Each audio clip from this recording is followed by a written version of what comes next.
برادر این چند هزار مالی تو چند میلیون میشود.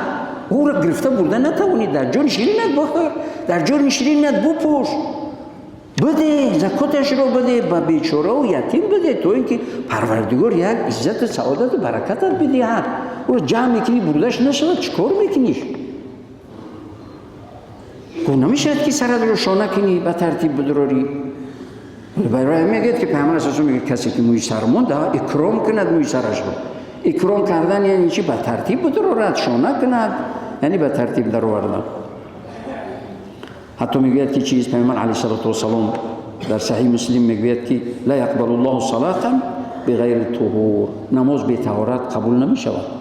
لباست بی نماز باشد، بدنت بی نماز باشد، طهارت نداشته باشی، قبول نمیتونه پروردگار.